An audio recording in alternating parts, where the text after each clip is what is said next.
Hello, I'm Sarah Grady Ackerman.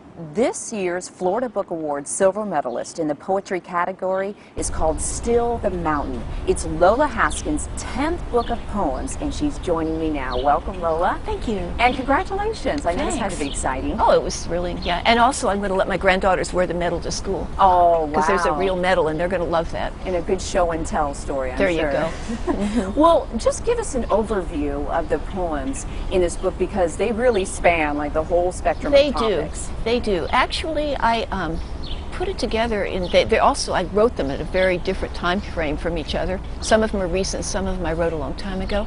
Okay. But for some reason, I think deliberately about books. I lay them out and read them because I know all my poetry by heart, so I don't have to look at the poems themselves. I just lay the titles out and read the book and switch and switch and switch until it's ready, you know, so till it has an arc. This one was unusually easy, and I couldn't figure it out until I got to the very last thing and realized there was something not in the book that was what the whole book had been going toward. And that's that poem called Still the Mountain. Because the book is about searching, essentially, from all different angles. And Still the Mountain, the poem itself, is, it says, the monk waits. The hands reaching from his sleeves turn into birds. Still, the mountain is there. So in the end, there are these things we can't change. And that's what the book was moving toward. The whole book thinks it can change, and then we realize that there are things that don't change. Wow, and that's kind of really the thing that you want to resonate. Yes, right. Now, I see from your bio that you've written several poems and essays about Florida. What is it about the Sunshine State that just inspires you to write? Oh, yes, I'm passionate about the Sunshine State. I moved here. Both my kids were born here, and they're grown. It gets into your blood. And I spend a lot of time on the water in kayaks, not the beach, but in kayaks and canoes.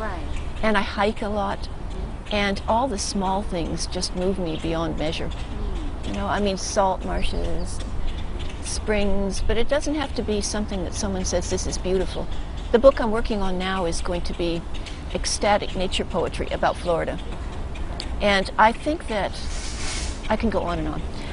Well, and how often is it when you're out in nature that the poetry hits your heart and you are inspired? I'm always inspired, but I never write anything on the spot.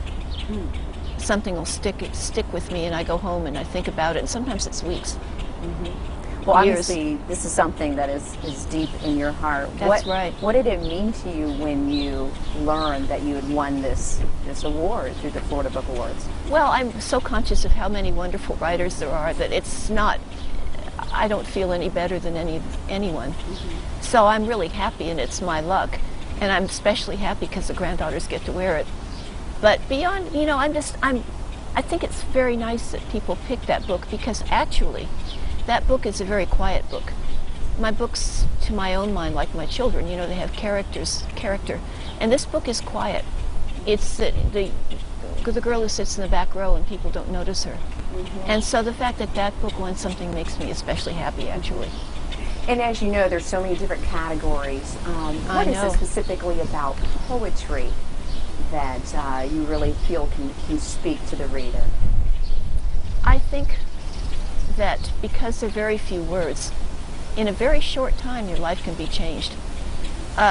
When I taught computer science at the University of Florida for a number of years, and I retired from that. I was writing poetry, but my day job was that. And I'd put a poem on my door, and I would make my students read it before they came for help. And never mind. And one day I had Those Winter Sundays, which is about love in a cold family, on the door.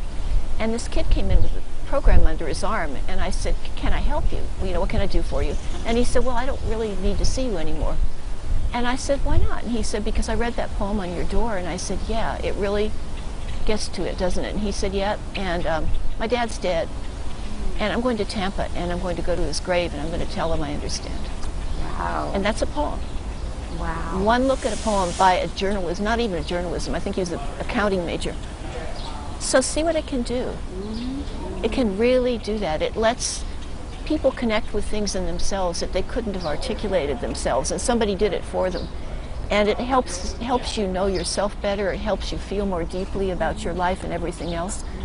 And as far as the nature poetry business, Defenders of the Environment made an interactive CD, and we toured the state with it, and I used visual images, and I used some poems.